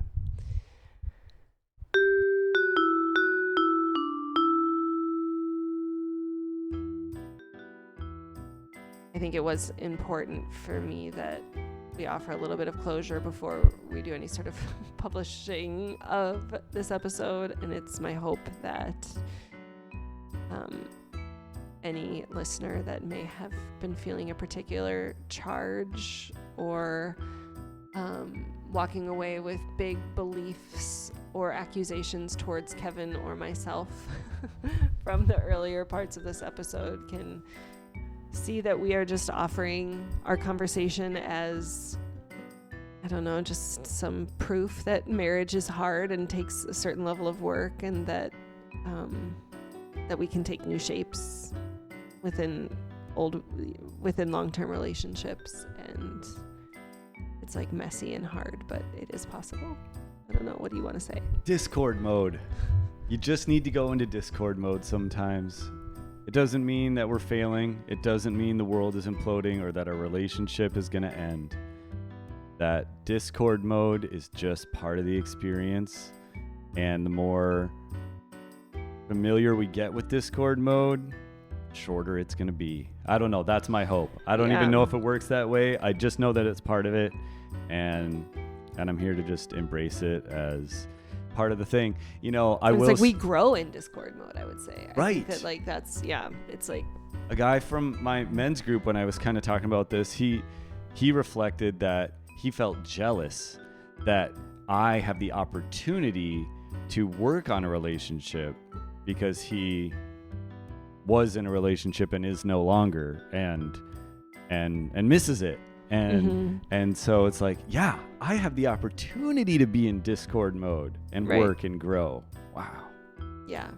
I appreciate that. I'm pretty happy about that too. All right. I think that's it for now. I'm open to, I do think that, I think I kind of said this a little bit earlier in the severance. I think the fact that this really happened within the first week of me kicking off season 2, and just knowing what the astrology of this upcoming couple months is going to be, I anticipate we could be sitting by a microphone again at some point, just tracking all the things that you're inviting it in. I mean, you're inviting in the energy. I'm not specifically saying that I need more of what we just experienced, but I think I'm not turning away from it. We haven't officially undone the marriage moon or anything. And so I guess I think it's okay to be maybe this is just the first chapter in this particular book. At a minimum, next full moon around there, we'll have to check in on month 1. That's probably true. Yep, that's true. All right. Thanks so much for listening. Take care of yourself, and I hope that you are finding moments of joy, pleasure, ease, and satisfaction in wild defiance to the absurdity of imperialist, white supremacist, capitalist patriarchy. And before I sign off, I would like to leave you with a quote from another one of my teachers, Rev Angel Kyoto Williams. Says, "Love and justice are not two. Without inner change, there can be no outer change. And without collective change, no change matters."